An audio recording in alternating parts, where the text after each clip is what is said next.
He had barely shut the truck door when someone leaned against the fence and shook his head. 18 acres, the man said with a grin. Nothing but weeds. Another voice followed. Not even goats would want that place. A few others chuckled. They weren't trying to be cruel. Around here, everyone believed the same thing. A field swallowed by weeds meant one thing: it had already lost the fight. The county records agreed, the real estate listing agreed, even the bank's appraiser had written nearly the same sentence: poor agricultural potential, heavy weed infestation. Significant restoration costs expected to everyone else, the verdict had already been written. Caleb unfolded the old survey map one last time before slipping it back into the truck. Then, instead of looking across the field, he looked down. The first thing he noticed wasn't the height of the weeds, it was that they weren't all the same. Near the rusted entrance gate grew broad, flat leaves hugging the soil like green plates. Farther uphill stood tall golden stems waving gently in the summer wind. Beyond them, patches of white clover formed islands among the taller plants. Different weeds, different places. Almost as if each group had chosen its own neighborhood, the auctioneer cleared his throat. "So, are you still interested?" Caleb didn't answer immediately. He walked into the field, every step disappeared beneath knee-high vegetation. The crowd watched from the road, amused. One farmer whispered loudly enough for everyone to hear. He's trying to find dirt." Laughter spread again. Caleb ignored it. He crouched beside one of the broad-leaved plants and gently brushed the soil away from its roots. The earth wasn't dry. It wasn't powdery, it even smelled faintly sweet after last night's rain. He pinched a small handful between his fingers, dark, crumbly, not what he'd expected after hearing years of stories about this worthless land. He reached for another plant several yards away. Different species, different roots, different soil. That was the moment something felt wrong. Not wrong with the field, wrong with the story everyone had been telling about it. Most buyers saw one thing. Weeds, Caleb saw dozens. The difference mattered because weeds don't grow at random, not all of them. Some appear where soil is compacted, others thrive where moisture lingers. Some arrive after years of neglect. Others quietly signal that life beneath the surface is beginning to return. Caleb didn't know exactly which plant stood before him, not yet. But he knew enough to recognize a question when he saw one, and this entire field was asking questions nobody else seemed interested in answering. The auctioneer walked over. "You buying it?" Caleb slowly stood. He looked once more across the rolling 18 acres. To everyone else, it looked abandoned. To him, it looked like a page covered in a language he couldn't yet read. I'll take it, silence for a second. Even the birds seemed louder than the people. Then came the laughter again. Someone slapped another man on the shoulder. "Congratulations," he called out. You just bought the county's biggest weed patch." Caleb smiled politely but never looked back. As he drove away that afternoon, the weeds bent gently in the breeze behind him. Most people believed they were choking the land. Caleb couldn't explain why, but for the first time in years he had the strange feeling they were trying to say something instead. People in Ashford County assumed Caleb Harper had made the worst financial decision of his life. They couldn't understand why a man with so little money would spend it on land everyone else had spent years avoiding. What they didn't know was that Caleb had never gone looking for perfect farmland. He couldn't afford perfect. After leaving the Army, he returned home with little more than an old pickup, a modest savings account, and years of experience solving problems that rarely had obvious answers. He spent nearly 6 months searching for land. Every promising farm disappeared before he could make an offer. Rich black soil, level fields, modern irrigation, healthy fences. Those places belonged to buyers with deeper pockets. Each rejection pushed him farther from the fertile valleys and closer to forgotten corners of the county. Eventually, only one property kept reappearing. 18 acres, the price had dropped 3 times, still no buyers. One real estate agent laughed when Caleb asked about it. "You don't want that place." "Why not? It's all weeds." The answer came so quickly that it almost sounded rehearsed. Another agent warned him about the cleanup costs. A neighbor claimed the previous owner had simply given up. Someone else insisted the soil had been ruined decades ago. Every conversation ended the same way. Too many weeds, too much work, not enough value, but something about those answers bothered Caleb. No one talked about the soil, no one mentioned water. No one discussed the land's history. Nobody described what kinds of weeds actually grew there. They simply repeated the same conclusion. Weeds meant failure. The more people dismissed the property with a single word, from the more curious Caleb became.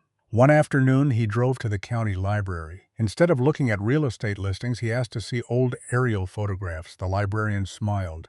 Not many people ask for these anymore. For hours, Caleb spread yellowed photographs across a wooden table. The newest image showed exactly what everyone expected: a tangled field covered in weeds. But older photographs told another story. 20 years earlier, the land had been divided into neat hayfields. 10 years before that, small cattle paddocks stretched across the hillside. And in the oldest black and white photograph he could find, rows of enormous oak trees bordered open pasture that looked surprisingly healthy. The land hadn't always been abandoned. Something had changed, but what? He searched tax records. Ownership had changed hands several times. One family had held the property for almost 40 years after they sold it. No one seemed to stay very long. There was no record of mining, no industrial contamination, no flood damage, no wildfire. Nothing explained why productive farmland had slowly become the weed farm. Driving home that evening, Caleb kept thinking about one question. Land doesn't simply wake up one morning covered in weeds. Something always happens first. Most people saw the weeds as the story. Caleb began to suspect they were only the ending. The real story was hidden underneath. And if he could uncover that story, the land might reveal something everyone else had overlooked. By the time he reached home, his decision had already been made. He wasn't buying 18 acres of weeds, he was buying 18 acres of unanswered questions. Questions he believed were often worth far more than easy answers, especially when everyone else had stopped asking them. The next morning, Caleb returned to the property carrying nothing more than a notebook. A camera, a shovel, and a handful of wooden stakes, his neighbors assumed he was finally getting ready to clear the weeds. Instead, he walked straight past the brush cutter resting in the back of his truck.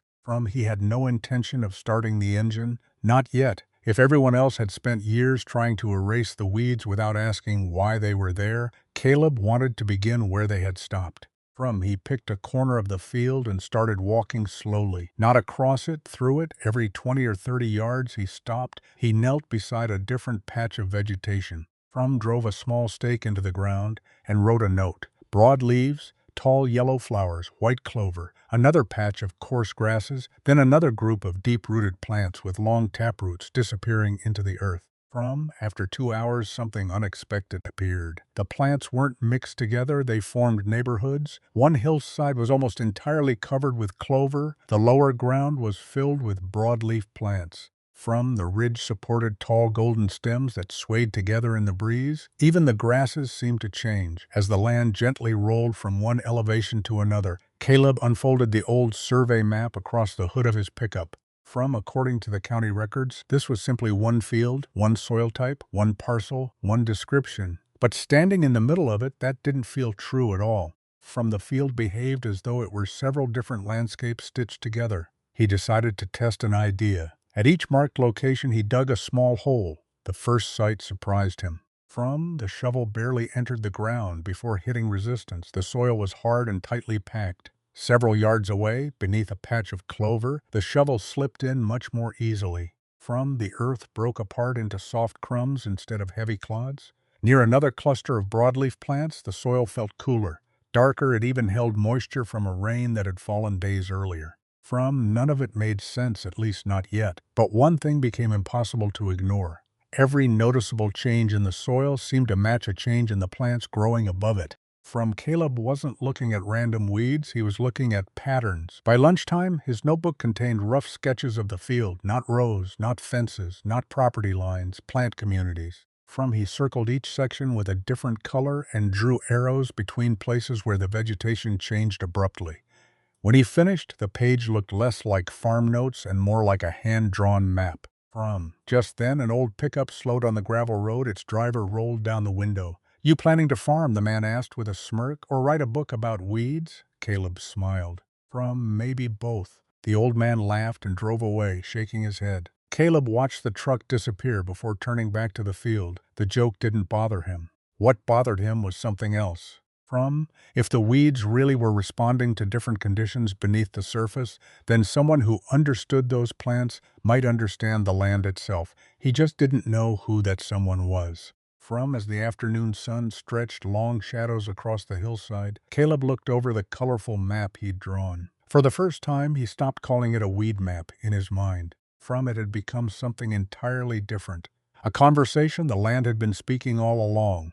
No one had bothered to learn its language. 3 days later, Caleb's notebook was full. From, he had drawn maps, marked plant clusters, compared soil samples, photographed roots, but the more carefully he observed the field, the more one question refused to leave him. Why did each weed seem to choose its own piece of ground? From, the answer didn't come from a university. It came from a man almost everyone in Ashford County had stopped listening to. His name was Walter Benson, 82 years old, retired. From a cattle farmer for more than half a century. People said Walter remembered what every farm looked like long before highways, subdivisions, and drainage ditches changed the county forever. From, Caleb found him repairing an old wooden gate outside a weathered red barn. Walter looked up without stopping his work. "So," he said with a smile, "you're the fellow who bought the weed farm." From, word traveled fast in rural communities. Caleb smiled. "I guess I am." Walter rested his hammer against the fence. "They've been laughing at you, they have, and yet you're still smiling." From, Caleb hesitated. "I think they're looking at something, but not really seeing it." Walter's eyes narrowed slightly. "What have you noticed?" Caleb opened his notebook. Instead of showing photographs, From, he spread out the hand-drawn map. Colored circles covered every page, different plants, different locations, different soil notes. Walter didn't say a word for nearly a minute. From, then he slowly nodded. "You've already figured out the first lesson." Caleb looked puzzled. "What lesson?" "The weeds aren't growing by accident." Walter pointed toward one cluster on the map. From, "What's growing there? Clover and the soil, softer than everywhere else." Walter smiled. "Good." His finger moved to another section, and here broadleaf plantain. "What did your shovel tell you?" From, "The ground was hard." Walter nodded again.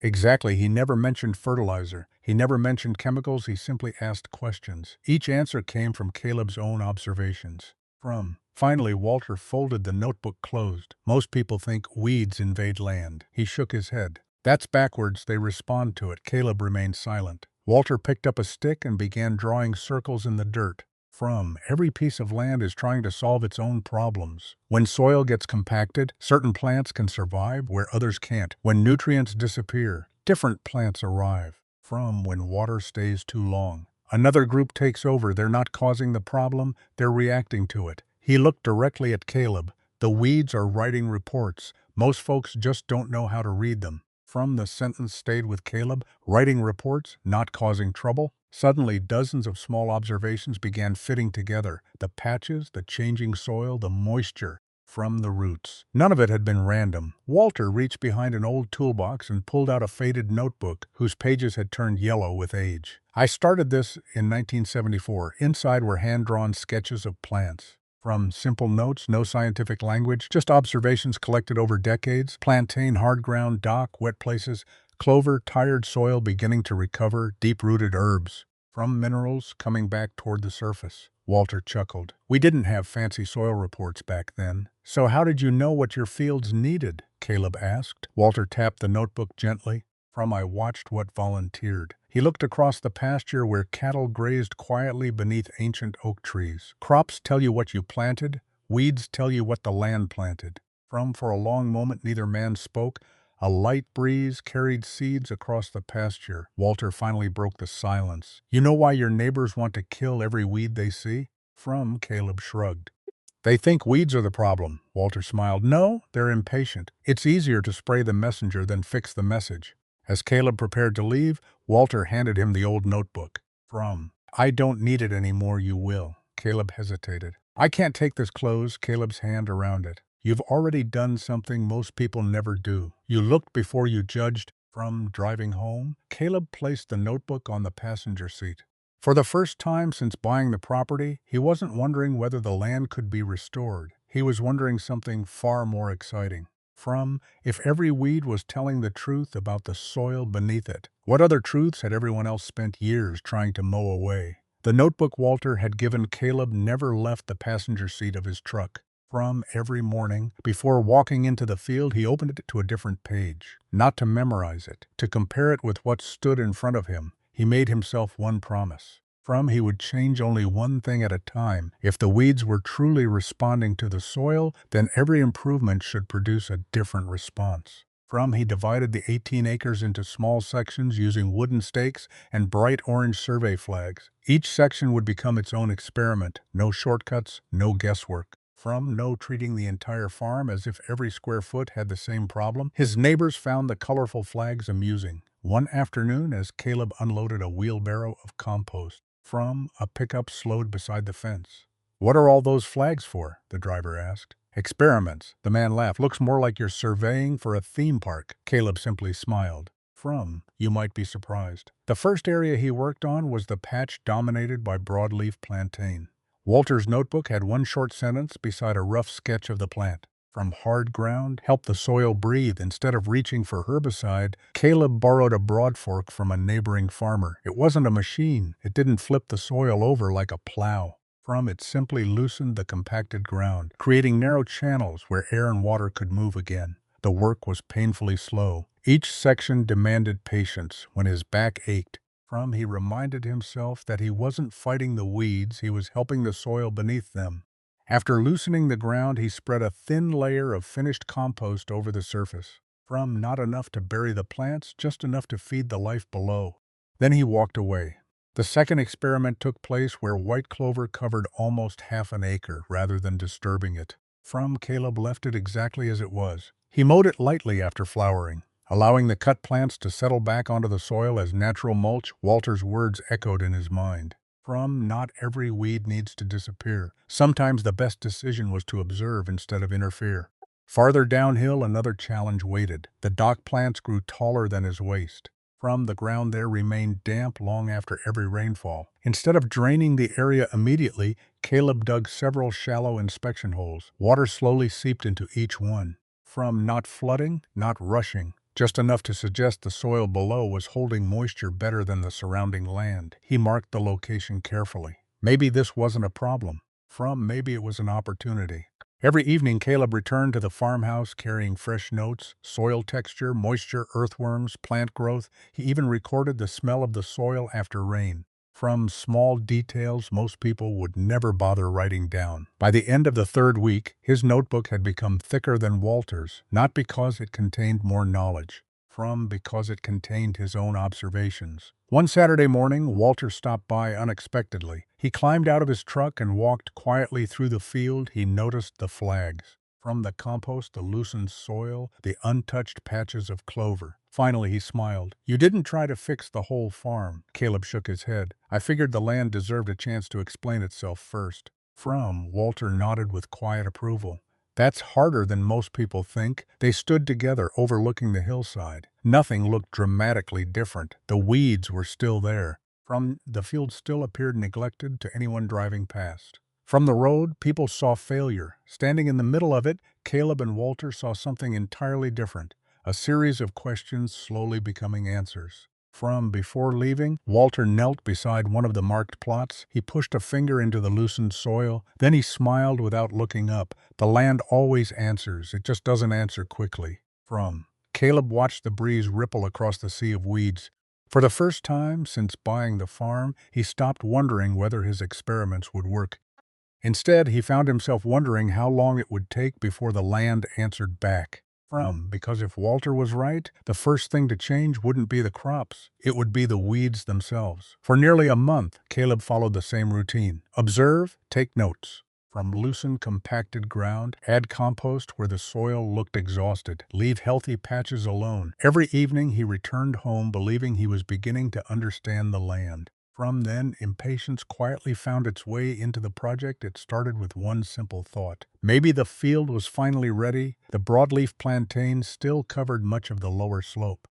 But the soil underneath already felt softer than it had weeks before. Earthworms appeared more often. Rain soaked in faster instead of pooling on the surface. To Caleb, those felt like signs of progress. He decided not to wait any longer. He rented a small seed drill and planted a pasture mix across several of the experimental plots. The timing seemed perfect. A gentle rain arrived 2 days later. From the tiny seedlings emerged within a week. Standing at the edge of the field, Caleb couldn't hide his excitement. For the first time since buying the property, he saw neat rows of green pushing through the old vegetation. From it looked like success until the weather changed. A stretch of hot, dry days settled over Ashford County. The young grasses struggled almost immediately. Some patches faded from bright green to pale yellow. From others disappeared altogether. The weeds, however, barely seemed to notice. They continued growing, steady, healthy, almost untouched by the heat. Caleb walked the field every morning, from hoping the seedlings would recover. Instead, more empty spaces appeared. The disappointment was impossible to ignore. He had done everything he thought was right, or so he believed. One evening, Walter stopped by after hearing about the failed planting. He didn't say much. Instead, he bent down and gently brushed aside the dying grass. Beneath it, the soil still looked dry, only a few inches below the surface. Walter picked up a handful of earth and let it fall slowly through his fingers. "Tell me," he asked quietly, "what were you trying to grow, Pasture?" Walter nodded. "And what was the land trying to grow?" Caleb looked across the field. The answer stood all around him. The weeds. Walter smiled kindly. "You listened to the weeds long enough to hear their message. But then you stopped listening." Caleb frowned. "I thought the soil was improving." "It is," Walter replied. "But improving isn't the same as being ready." He pointed toward a patch of clover that Caleb had left untouched. "Look there." The clover remained green, healthy. Its roots reached deeper than the young pasture grasses. It was still doing the work the soil needed. Then Walter walked toward another section where dock plants stood tall. "You remember why these were here?" "They liked wet ground." Walter nodded, and after 3 dry weeks, Caleb knelt beside the plants. The soil beneath them still held moisture. Only then did he realize what he had overlooked.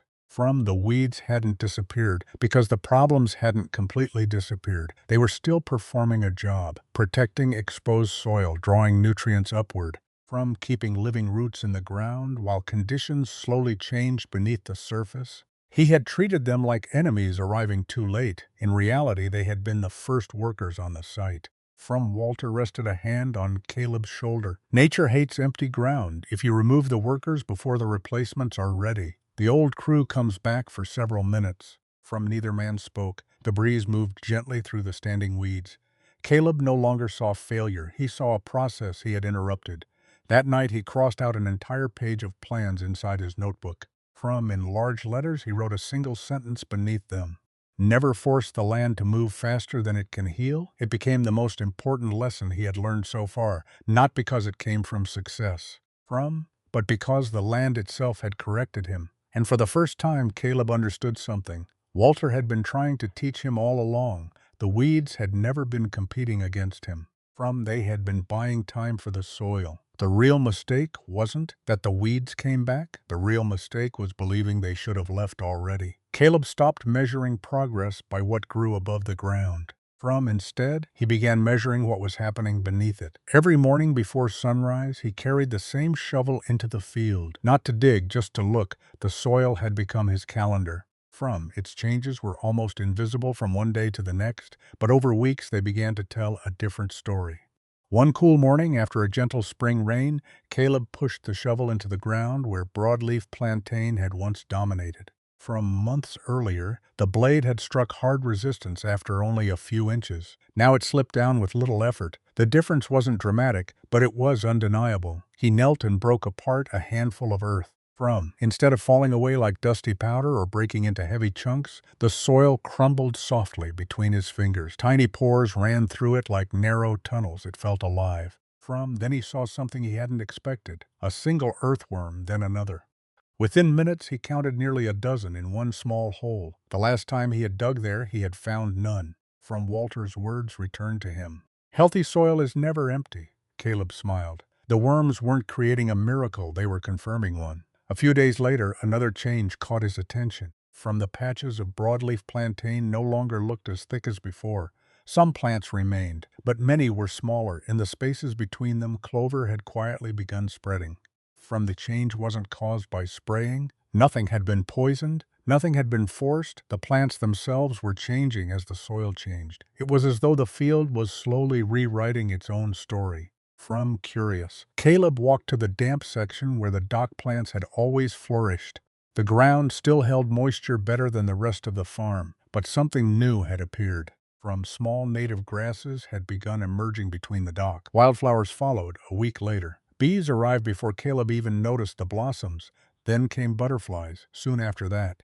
He started hearing birds he hadn't heard since buying the farm. Their songs filled the quiet mornings. Each new visitor seemed insignificant on its own. Together they told a larger story. The land wasn't simply growing plants, it was rebuilding relationships. One afternoon, Walter returned carrying 2 glass jars. Without saying a word, he filled one with soil from an untreated roadside ditch. From the other, he filled with soil from Caleb's restored plot. He poured water into both jars and gently shook them. The roadside sample turned cloudy almost immediately. Mud floated through the water. Fine particles stayed suspended. The second jar behaved differently. The soil settled more slowly into distinct layers. Small clumps held together instead of dissolving. Clear water began appearing near the top. Walter held both jars against the sunlight. "You see the difference?" Caleb nodded. "It stays together." Walter smiled. "That's structure. You can't buy it in a bag. You earn it." Caleb stared quietly at the jars. For months he had been waiting for a dramatic transformation. Lush pastures or towering crops, something everyone else could immediately recognize. Instead, the biggest victory so far fit inside a glass jar. Healthy soil wasn't announcing itself with fireworks, it was whispering through texture, through insects, through roots, through worms, through plants quietly changing places. Late that evening, Caleb climbed the highest point on the property. The setting sun painted the field in shades of gold and green. From a distance, many people would still call it a weed field. He no longer did, because he had learned something most people never noticed. The first sign that land is healing isn't that the weeds disappear, it's that they no longer have to do the same job. Some fade, others stay. New plants arrive. The soil slowly chooses different partners. As darkness settled across the hillside, Caleb closed his notebook. He realized he had stopped writing down every change. Not because they no longer mattered, but because the field had begun speaking a language he could finally understand, and somewhere beneath his boots, the richest part of the farm was no longer hidden. It was becoming alive again. By the beginning of summer, Caleb noticed something strange. The people who had never walked across his land suddenly had plenty to say about it. Every pickup that slowed on the county road seemed to carry another opinion. "Still looks like weeds. He'll never make a living off that place. He should have sprayed it months ago." From the road, they weren't entirely wrong. The field still wasn't the picture-perfect pasture most people expected. Wildflowers mixed with clover. Native grasses shared space with plants many farmers routinely sprayed. The landscape looked untidy, unfinished, almost abandoned. But Caleb had stopped judging the farm from the road. He judged it one shovelful at a time. One afternoon, the county agricultural loan officer stopped by. The visit wasn't unexpected. Caleb had applied months earlier for a small operating loan to expand his fencing and install a rotational grazing system. The officer stepped out of his SUV carrying a clipboard. He introduced himself politely and spent several minutes looking across the property without saying much. Finally, he turned to Caleb. "I've reviewed the application." Caleb waited. "The numbers are reasonable." He paused. "But the condition of the land concerns us." Together they walked toward one of the restored plots. The officer glanced across the vegetation and made a quick note. "Heavy weed pressure." Caleb smiled politely. "What makes you call it weed pressure?" The man looked surprised. "Well," he pointed toward the field. "You can see it." Caleb knelt and pushed his hand into the soil. He pulled out a small clump of earth, dark and crumbly, with fine roots woven through it. Several earthworms disappeared back into the ground. He handed it to the officer. "Take a look." The man examined it for only a few seconds before handing it back. "I'm evaluating the property as a whole." Caleb nodded. "I understand, but the property isn't one thing." The officer looked puzzled.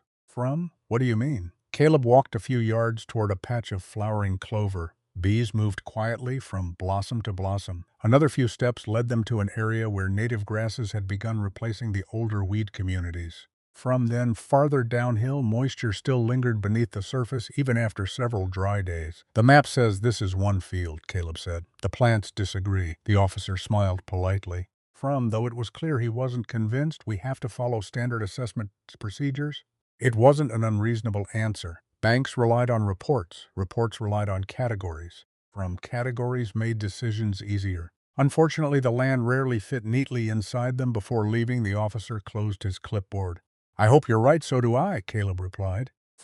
After the SUV disappeared down the gravel road, Walter pulled into the driveway. He had seen the entire conversation from a distance. "Loan officer?" Caleb nodded. "What did he think?" Caleb laughed softly. "He saw weeds." Walter looked across the hillside. "So did I." Caleb turned toward him, surprised. Walter smiled. "The difference is, I also saw everything underneath them." The two men walked in silence through the field. Walter stopped beside a patch where broadleaf plantain had once been thick. Only a few scattered plants remained. The rest had slowly given way to clover and young grasses. He didn't need a laboratory. He didn't need a report. 40 years of farming had taught him to notice small changes. "The land's already changing," Walter said quietly. "It just hasn't changed enough for paperwork." That evening, Caleb opened his notebook one more time. On the first page, he wrote a sentence that would stay there for years. "People measure land by what they can see. The land measures itself by what is happening below the surface." He closed the notebook and looked across the fading light. The neighbors still saw a weed field. The loan officer still saw a financial risk. The county records still described marginal farmland. Nothing on paper had changed, but beneath the roots the story was already different. The soil wasn't waiting for permission to recover, it was recovering anyway, and sooner or later, even the paperwork would have to catch up. By late August, Caleb stopped asking whether the land was improving. The question had changed. Now he wanted to know whether the recovering soil could support something more than weeds. Walter had warned him not to rush. "The land speaks first," the old farmer had said. "You answer second." For months, Caleb had listened. Now it was finally his turn to respond. Instead of planting another expensive crop, he chose something simpler. He leased 12 young Angus heifers from a neighboring rancher, not because he wanted to become a cattleman overnight, but because healthy grazing animals could tell him something crops never could. If the pasture truly was recovering, the cattle would show it. The first day they arrived, several neighbors gathered along the fence. Some came out of curiosity. Others came to watch what they assumed would be another mistake. One man laughed, "Those cows will eat what's green and leave him with the weeds." Another added, "He'll be buying hay before the month's over." Caleb heard every word. He answered none of them. Instead, he opened the temporary electric fence and guided the cattle into the first grazing paddock. The animals lowered their heads almost immediately, but something surprised him. They didn't spread randomly across the field. They selected certain plants first. Native grasses, young clover, tender broadleaf species. Then they moved on, leaving enough behind for the plants to recover. Walter watched quietly from the fence line. "Notice anything?" Caleb nodded. "They're choosing." Walter smiled. "They always do." Over the following weeks, Caleb moved the herd every few days. No area stayed grazed for long. Each paddock received time to rest before the cattle returned. The change wasn't dramatic, it was rhythmic. Graze, rest, recover, repeat. Every rotation left behind more than clipped grass. The cattle returned nutrients naturally through manure. Their hooves gently pressed organic matter into the surface without tearing the soil apart. The recovering plants responded quickly. By early September, the difference became impossible for Caleb to ignore. The paddocks that had been rested longest showed thicker grass than they had only weeks before. Clover spread even farther. The remaining weed patches continued shrinking, not because anyone sprayed them, but because healthier plants were beginning to outcompete them. Nature was replacing them on its own timetable. One afternoon, Caleb walked into the first paddock he had restored. He stopped in the middle of the field. Months earlier, this had been one of the hardest sections of the farm. Now the grass reached nearly to his knees. He pushed his boot into the ground. The soil yielded gently beneath his weight. Not muddy, not compacted, just firm enough to support life. He smiled without realizing it. The field no longer felt abandoned, it felt productive. A week later, the rancher who had leased him the cattle returned to inspect the animals. He leaned against the fence for several minutes before speaking. "They've held their condition better than I expected." Caleb looked toward the herd. They seemed happy. The rancher nodded. They're gaining weight. He bent down and pulled apart the grass with his hands. Then he looked back at Caleb. "I've driven past this place for 15 years. I never thought I'd see pasture here again." From neither had most of the county word began spreading quietly. Not because Caleb advertised anything, because farmers noticed healthy livestock. One by one, trucks slowed along the road. From some drivers climbed out, others simply stared across the fence. The comments had changed. Months earlier, people had asked, why would anyone buy a field of weeds? Now the question sounded different. From what exactly did he do? Caleb still gave the same answer. I didn't change the land. I listened to it. Many nodded politely. Some believed him. Others assumed he was being modest. From very few understood what he actually meant, because from the beginning the greatest investment hadn't been compost or fencing or cattle. It had been patience. The weeds had introduced him to the soil. From the soil had rebuilt itself, and now for the first time since buying the farm was beginning to return the favor, not with miracles, not with overnight riches, but with something far more valuable. From proof, the kind of proof that couldn't be argued away by roadside opinions or old assumptions. The land had started paying him back one careful season at a time. By the second autumn, from the farm no longer looked like the place Caleb had purchased. The changes were still subtle to passing drivers. From the road, patches of wildflowers remained, native grasses mixed with clover. From a few stubborn weeds still stood where they always had. But anyone willing to step beyond the gate immediately noticed something different. The ground no longer felt lifeless. From each footstep landed on soil that carried a quiet resilience. It absorbed rain instead of shedding it. It held together without becoming hard. It smelled rich, alive. Walter had suggested it was finally time. From stop trusting only your eyes. Let the soil speak for itself. A week later, Caleb collected samples from every section of the farm. Not one sample, not one average, dozens the hilltops. From the lower flats, the old clover patches, the former plantain fields, the damp ground where Doc had once dominated. Each sample was carefully labeled before being delivered to the regional soil laboratory. From the waiting felt longer than expected. Nearly 3 weeks passed. Every afternoon, Caleb checked the mailbox. Every afternoon it remained empty, until one cool October morning. From a thick envelope finally arrived. He carried it inside without opening it. Instead, he drove straight to Walter's farm. The old man was repairing a gate when Caleb handed him the unopened report. From Walter smiled. You've waited this long? You can wait another minute. Together they sat on the tailgate of Caleb's pickup. The envelope opened slowly. Page after page contained numbers. From organic matter, bulk density, water infiltration, available nutrients, soil structure observations, most of it looked meaningless to Caleb until Walter began reading aloud the compacted areas. From he stopped, have significantly improved, he turned another page. Organic matter levels are increasing across nearly every restored section. Another page, water infiltration has improved compared to baseline observations. From Walter looked up, then quietly smiled. The soil's recovering. Neither man celebrated, neither shouted, because neither one was surprised. The report hadn't created the change. From it had simply measured what the land had already been doing.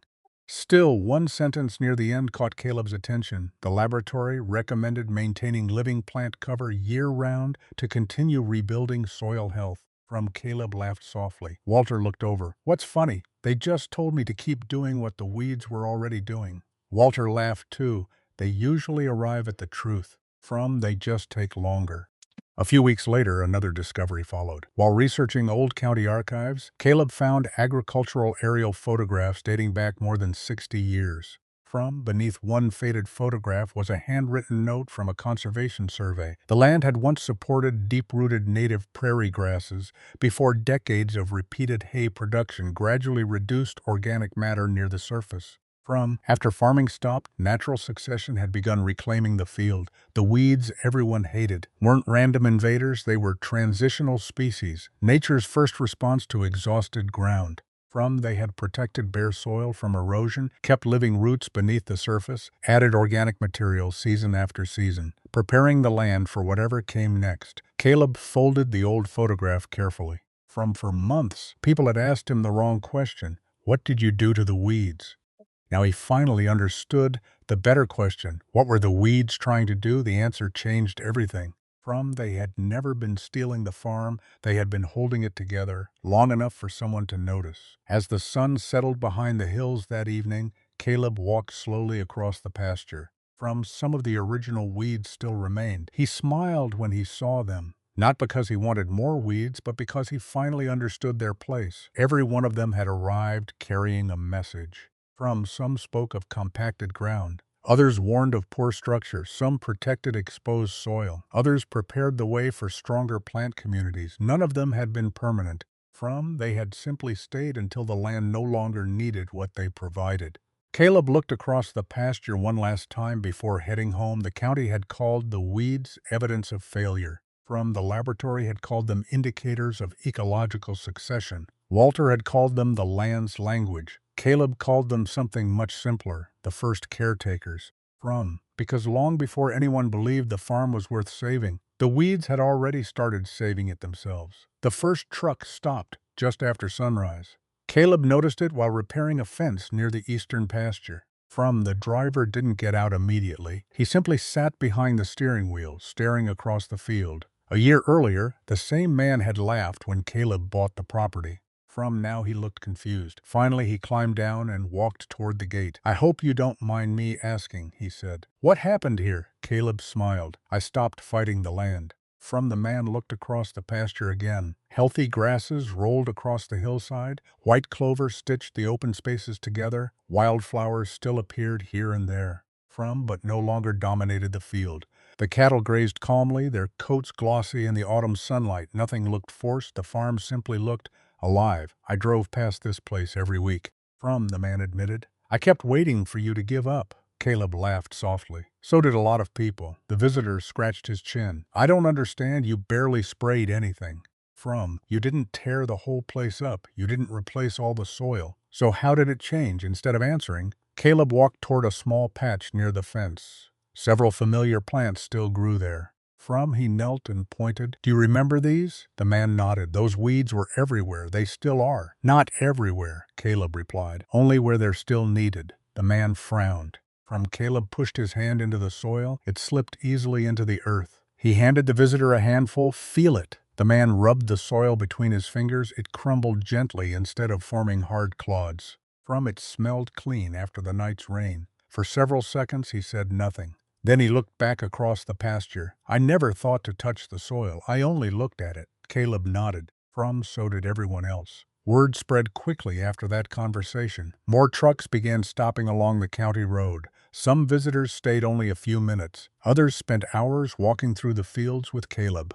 They all asked different questions, but every conversation eventually reached the same point: the weeds. Caleb smiled.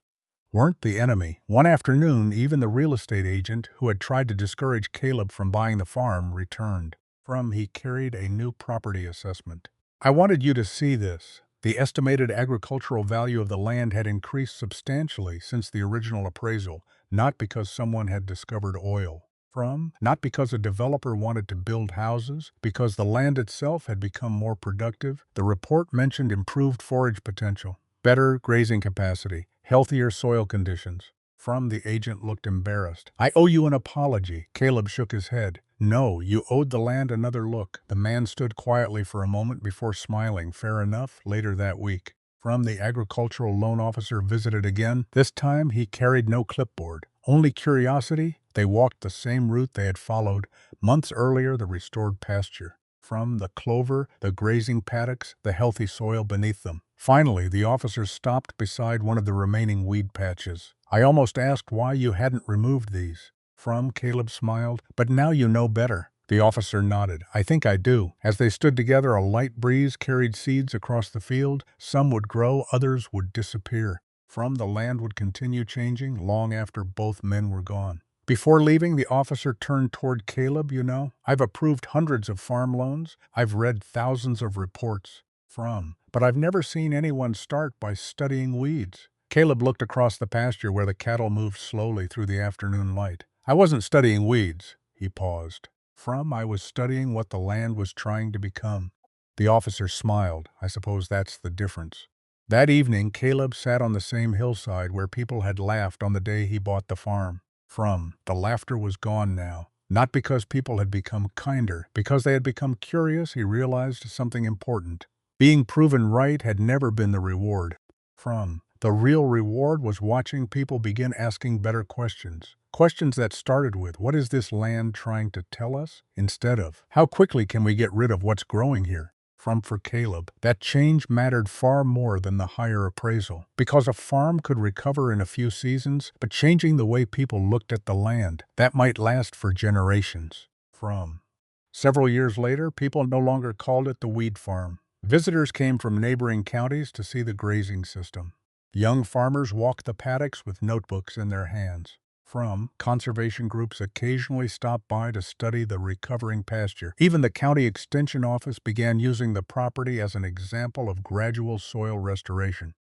Every visitor expected Caleb to begin the tour the same way. They wanted to see the healthy grass, the cattle, the fencing, the water system. Instead, Caleb always led them to the smallest corner of the farm, a place where a few weeds still grew quietly along an old fence line. Someone almost always asked the same question: "Why haven't you removed those?" Caleb would kneel beside the plants just as he had done on the day he first bought the farm. He would gently brush the soil aside with his fingers. Then he would smile, because they remind me where I started. The visitors often looked puzzled. To them, the weeds were leftovers. To Caleb, they were teachers. Without them, he would never have learned to read the land. One autumn afternoon, a local high school agriculture class visited the farm after walking through the pastures. One student stayed behind. He looked across the rolling hills before asking a question that made Caleb pause. "How did you know everyone else was wrong?" Caleb looked at the field for a long moment. "I didn't." The young man looked surprised. "You seemed so confident." Caleb smiled. "I wasn't confident. I was curious. There's a difference." He picked up a handful of soil and let it fall slowly through his fingers. I never believed everyone else was wrong. I only believed the land deserved to be asked one more question." The student remained silent. Caleb continued, "We spend a lot of time trying to make nature fit our plans. But nature is usually trying to show us a better one." The wind moved gently through the pasture. The cattle lifted their heads for a moment before returning to graze. Bees drifted quietly between late-season flowers. Nothing in the landscape demanded attention. Its beauty came from balance. Years earlier, Caleb had imagined success would feel dramatic. He thought there would be a moment when everything suddenly changed. There wasn't. The farm had recovered the same way healthy soil always does. One small improvement at a time, one season after another, one careful decision replacing another careless one. Looking back, he realized the greatest lesson had never been about weeds. It had been about patience. People often asked what the most valuable part of the farm was. Some guessed the pasture. Others pointed to the cattle. A few mentioned the rising value of the property. Caleb always gave the same answer: the soil. Because healthy soil could grow grass. Healthy grass could feed cattle. Healthy cattle could support a family. Everything valuable on the farm began where almost nobody bothered to look, beneath their feet, as the afternoon sun settled low across the hills. Caleb walked once more to the place where the laughter had started years before. The old fence had been replaced. The road was busier now, but the land remained patient, just as it had always been. He knelt beside one of the last remaining weeds and smiled, not because he wanted the pasture to stay full of weeds, but because one small plant had once asked him a question that changed his life. What if this isn't a problem? What if it's a message? That single question had transformed 18 forgotten acres. More importantly, it had transformed the man who cared for them. As Caleb stood and looked across the living pasture stretching toward the horizon, he understood something that no report, no appraisal, and no map could ever fully measure. The greatest treasures in the countryside are rarely hidden beneath the soil. They're hidden inside the lessons the soil is trying to teach. Most people never hear them, not because the land is silent, but because they mistake every unfamiliar voice for noise. The weeds had never asked to be admired. They had only asked to be understood, and in learning to understand them, Caleb discovered that the richest part of any farm is not what grows above the ground. It's the life, the patience, and the quiet wisdom growing beneath it, because the land had been speaking all along. It was simply waiting for someone willing to listen.